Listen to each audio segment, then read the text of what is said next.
नमस्कार दोस्तों, स्वागत है आपका स्टडी फॉर पीसीएस में। आज हम व्यापम ने जो एसएडीओ का पेपर लिया था उसके बारे में डिस्कस करेंगे। उसकी आंसर शीट जो है व्यापम ने डाल दी है, तो हम देखेंगे कौन कौन से क्वेश्चन आए हैं।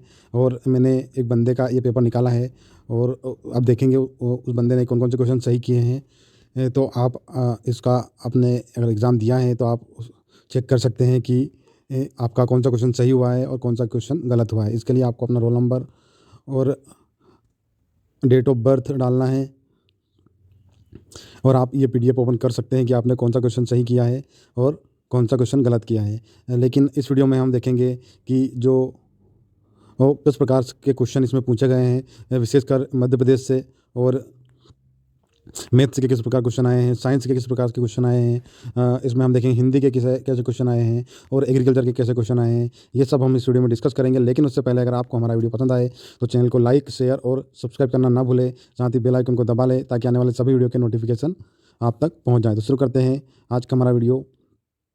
तो इसमें जो पहला क्वेश्चन पूछा गया था, राज्य के क्षेत्रफल के मामले में भारत मध्य प्रदेश का स्थान क्या है। तो ये आप देख सकते हैं, what is the Madhya Pradesh rank in the India's in the term of area of state. तो पहला जो क्वेश्चन था बहुत सिंपल क्वेश्चन पूछा गया था। तो इसमें जो सही आंसर है, दूसरा स्थान मध्य प्रदेश का ओवरऑल क्षेत्रफल के मामले में है। तो ये आपको याद रखना है, आने वाले एग्जाम के लिए भी ये क्वेश्चन महत्वपूर्ण हो जाएंगे। दूसरे क्वेश्चन की हम बात करें तो 1857 के स्वतंत्रता संग्राम में महत्वपूर्ण भूमिका निभाने वाली रानी लक्ष्मीबाई का रानी अवंतीबाई का जन्म कब हुआ था। तो आप देख सकते हैं 1831 में इनका इनका जन्म हुआ था और 1857 में इन्होंने इस क्रांति में भाग लिया था। यहाँ पे आपको ये भी याद रखना है रानी अवंतीबाई कहाँ से थी। तो रानी अवंतीबाई जो है ये रामगढ़ की रानी थी, ये भी आपको पता होना चाहिए। अगला क्वेश्चन देखेंगे हम कि हैप्पी बर्थडे वर्ल्ड पुस्तक के लेखक कौन है। तो ये आपको पता होना चाहिए, रस्किन बॉन्ड के द्वारा ये पुस्तक लिखी गई है।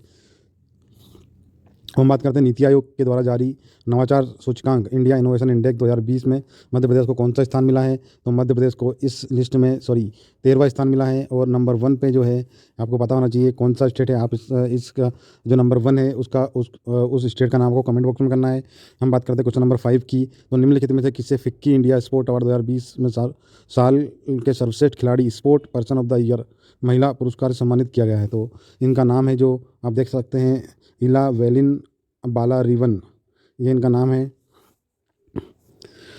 बात करें हम अगले क्वेश्चन की, तो भगवत गीता का पहली बार अंग्रेजी में अनुवाद किसने किया था। तो ये आपको पता होना चाहिए। इसका जो सही आंसर है चार्ल्स विकिलिस के द्वारा जो हमारी भगवत गीता है उसका अंग्रेजी में अनुवाद किया गया था। और अलेक्जेंडर कनिंघम को तो आपको पता है, पचमढ़ी की खोज जिनने करी थी, अलेक्जेंडर कनिंघम। और महात्मा गांधी 1915 में भारत लौटे थे अपनी स्टडी खत्म करके, और 9 जनवरी के दिन लौटे थे, इसलिए 9 जनवरी को प्रवासी भारतीय दिवस मनाया जाता है। और रविन्द्रनाथ टैगोर को पता होगा, इनके द्वारा लिखी गई पुस्तकों और राष्ट्रगान जन गण मन जो है इनके द्वारा लिखा गया है, और इनके द्वारा गार्डन गोरा इस प्रकार की पुस्तकें इनके द्वारा लिखी गई है। बात करते हैं 4 दिसंबर 2020 को भारतीय नौसेना दिवस का विषय क्या था। तो इसमें थीम भी पूछी गई है। तो भारतीय नौसेना का जो थीम थी, तो भारतीय नौसेना लड़ाकू तैयार, विश्वसनीय और महत्व और सामंजस्यपूर्ण।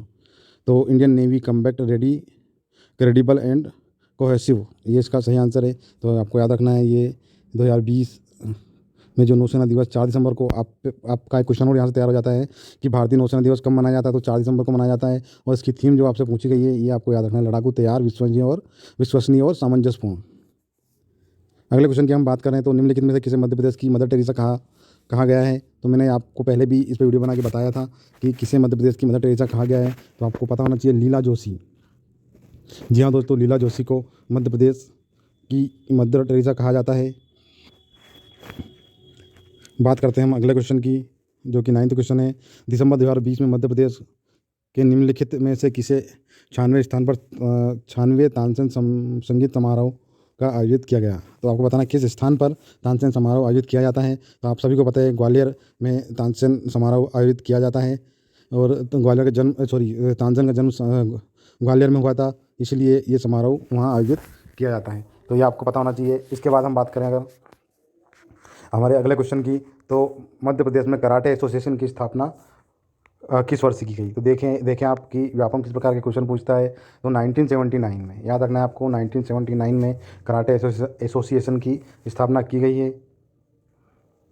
1977 आपको पता होगा, इस समय आपातकाल देश में लगा दिया गया था इंदिरा गांधी के द्वारा। ये वो वाला समय है। हम बात करते हैं नीति आयोग द्वारा घोषित प्रमुख राज्य श्रेणी के तहत भारत नवाचार सूचकांक 2020 में प्रथम श्रेणी किस राज्य को मिली है। तो सभी को पता है, जो नवाचार सूचकांक में जो कर्नाटक है ये प्रथम स्थान पर रहा है। दूसरे राज्य की बात करें तो गुजरात यहाँ पे दूसरे स्थान पर रहा है, और प्रथम यहाँ पे कर्नाटक है। बात करें, ये एक अजीब सा क्वेश्चन है जो पहले कभी नहीं पूछा गया, लेकिन व्यापम है, ये कुछ भी पूछ सकता है। तो व्यापम ने क्वेश्चन पूछा है, भारत का सबसे निम्न बिंदु कौन सा है। तो आपने कभी नहीं पढ़ा होगा, किसी किताब में नहीं है ये, लेकिन आप नेट पर अगर सर्च करेंगे तो ये मिल जाएगा। तो कुट्टूनाड जो है, ये जो हमारे केरला वाला एरिया है, तमिलनाडु, वहाँ ये पड़ता है। आप सर्च करके इसकी लोकेशन एक बार देख लें। तो सबसे निम्नतम बिंदु है कुटुनाड, जो कि दक्षिण भारत में पड़ता है।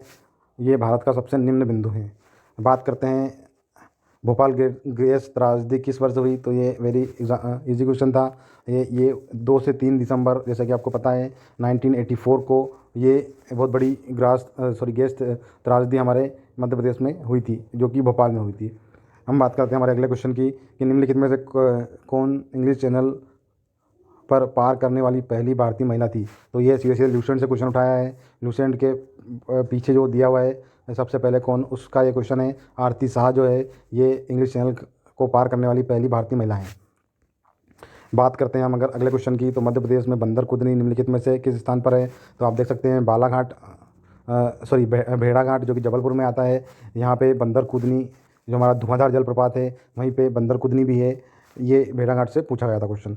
बात करते हैं मध्य प्रदेश सरकार ने किस वर्ष खेल एवं युवा कल्याण निदेशालय की स्थापना करी। तो ये आपको याद रखना है, 1975 में मध्य प्रदेश सरकार ने खेल एवं युवा कल्याण निदेशालय की स्थापना करी। तो ये क्वेश्चन आप नोट करते चले, ईयर वाले खास करके, क्योंकि आने वाले एग्जाम में भी आपसे पूछे जा सकते हैं। बात करते हैं लोकसभा की पहली महिला स्पीकर। तो आप सभी को पता है, मीरा कुमार लोकसभा की पहली महिला स्पीकर थी। अब यहाँ पे से हिंदी स्टार्ट हो जाती है। देवनागरी वर्तनी के अनुसार निम्नलिखित में से कौन सा पंचमा अक्षर नहीं कहलाता है। तो आपको सभी को पता होगा, क ख ख ग और ण है, ये पंचमा अक्षर है। इसी प्रकार था ये पंचमा अक्षर यहाँ पे नहीं है। जहाँ पर वक्ता के द्वारा बोले गए शब्दों का श्रोता अलग अर्थ निकाले, उसे कौन सा अलंकार कहते हैं। तो उसे यहाँ पे वक्रोक्ति अलंकार कहा जाता है। कुंडलिया छप्पैया किस प्रकार के मात्रिक छंद है। तो ये विषम मात्रिक छंद है। एला प्रत्यय दिए गए विकल्पों में से किसके साथ प्रयुक्त हो सकता है। तो विशेला जैसे है, तो ये इसमें एला प्रत्यय लगा हुआ है। तो ये आप हिंदी के क्वेश्चन देख लें। इस प्रकार से हिंदी के क्वेश्चन पूछे गए थे। भूमि का हिसाब किताब जो रखता है उसको क्या कहा जाता है। एक शब्द में तो उसको लेखापाल कहा जाता है। जैसा कि आप देख सकते हैं, अग्नि से बनने वाला विशेषण है। तो अग्नि जो है, अग्नि चट्टान भी होता है, अग्नि जो है अग्नि से बना है। निम्नलिखित में से गलत युग्म का चयन करें। तो यहाँ पे आपसे जो काल है वो पूछे गए थे। तो राधा ने खाना खा लिया है, ये आसन्न भूतकाल है, ये सही है। वह स्कूल गया, सामान्य भूतकाल है, ये भी सही है। सुनील पढ़ रहा था, ये अपूर्ण भूतकाल है, ये भी सही है। और यहाँ पे जो सही आंसर है, गलत है, वो है तुम पढ़ोगे तो सफल होंगे, ये संभाव्य भविष्य काल है, ये गलत है। निम्नलिखित में से कौन सा एक संचारी भाव का उदाहरण नहीं है। तो प्रलय आना जो है संचारी भाव का उदाहरण नहीं है। बाकी आवेग, दीनता और उग्रता, ये संचारी भाव के उदाहरण है। संचारी भाव जैसे आपको पता है, ऐसे भाव जो कुछ समय के लिए हमारे शरीर में आते हैं उनको संचारी भाव कहा जाता है। जैसे क्रोध को हम आवेग भी कहते हैं। ये एक इस प्रकार का भाव है जो थोड़ी देर के लिए आता है और चला जाता है। इन्हीं को हम संचारी भाव कहते हैं। हम बात करते हैं जो नाटक का सूत्र धारण करता है, उसके लिए एक शब्द है, तो उसके लिए है सूत्रधार।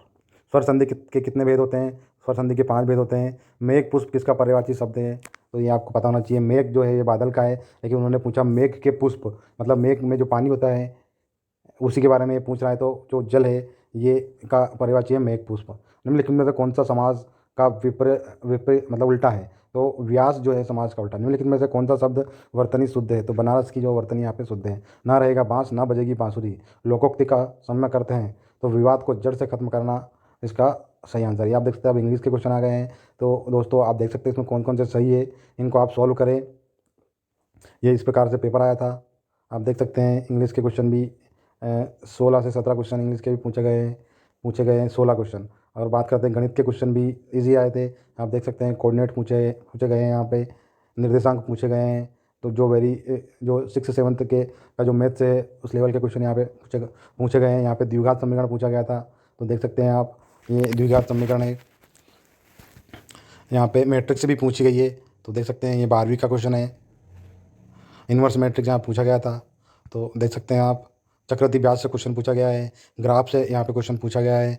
उसके बाद आप देख सकते हैं गुणोत्तर श्रेणी से भी यहाँ पे क्वेश्चन पूछा गया है। उसके बाद यहाँ पे जो हमारी बहुपद है, जिसको हम बोलते हैं पॉलिनोमियल, से भी यहाँ पे क्वेश्चन पूछा गया है। तो इस प्रकार के क्वेश्चन मैथ से पूछे गए थे। आप देख सकते हैं रीजनिंग से भी क्वेश्चन यहाँ पे पूछे गए हैं। और ये हम बात करते हैं विज्ञान से जो क्वेश्चन पूछे गए हैं, ये वेरी इजी क्वेश्चन यहाँ पे पूछा गया है। एक मापन उपकरण का द्वारा मापा जा सकने वाला सबसे छोटा मान क्या कहलाता है? तो ये देख सकते हैं अल्प तापमान, जिसको हम बोलते हैं लीस्ट काउंट जिसको कहते हैं। तो ये आप सब देख लें, ये क्वेश्चन इस प्रकार से पूछे गए हैं। और अगर आप एग्रीकल्चर वाले हैं तो एग्रीकल्चर की तैयारी अगर कर रहे हैं आने वाले एग्ज़ाम के लिए, जैसे कि अभी एडीओ का पेपर होने वाला है, तो इससे क्वेश्चन आ सकते हैं। तो इसको एक बार अच्छे से लगा लें आप। ये जो पूरा पेपर है मैंने आपको बता दिया है, देख सकते हैं आप। जो ग्रीन कलर का हो रहा है ये सही आंसर है इसमें। इस प्रकार से सारे क्वेश्चन पूछे गए हैं।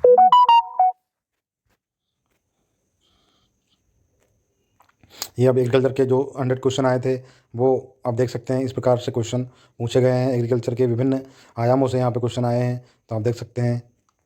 कहीं पे कठिन तो कहीं पे सरल क्वेश्चन यहाँ पे पूछे गए हैं। लेकिन अगर आप एग्रीकल्चर पढ़ते हैं और मेहनत करते हैं तो डेफिनेटली आप इसमें से 50 क्वेश्चन तो आसानी से बना ही सकते हैं। और जैसा कि चल रहा है कि इसमें कुछ फर्जीवाड़ा हुआ है, तो आपने अगर मेहनत करी है तो आपका सिलेक्शन पक्का है। आप इन सब बातों में ना उलझे। और अगर फर्जीवाड़ा हो भी रहा है तो आप उसमें कुछ नहीं कर सकते। आप अपनी पढ़ाई अपनी मेहनत से अच्छे से करें। जो हमारे हाथ में है हम वो कर सकते हैं, जो हमारे हाथ में नहीं है हम वो कुछ नहीं कर सकते। तो ये सब आप इन बातों का ध्यान रखें और पढ़ाई जी जान से करें, ताकि आने वाले पेपर में अच्छा परफॉर्म आप कर पाएँ। तो ये इस प्रकार से क्वेश्चन आए थे 57, 58, 59, 60, 61, 62, 63। ये एग्रीकल्चर के क्वेश्चन हैं, तो ये मेरा सब्जेक्ट है नहीं, तो आप इन क्वेश्चनों को सॉल्व कर लें। इसमें एमपी के बहुत से क्वेश्चन पूछे गए हैं, तो ये आप देख सकते हैं इस प्रकार से। तो दोस्तों आज के लिए इतना ही। अगर वीडियो पसंद आए तो चैनल को लाइक, शेयर और सब्सक्राइब करना ना भूलें। साथ ही बेल आइकन को दबा लें ताकि आने वाले सभी वीडियो के नोटिफिकेशन आप तक पहुंच जाए। तो आज के लिए इतना ही, धन्यवाद।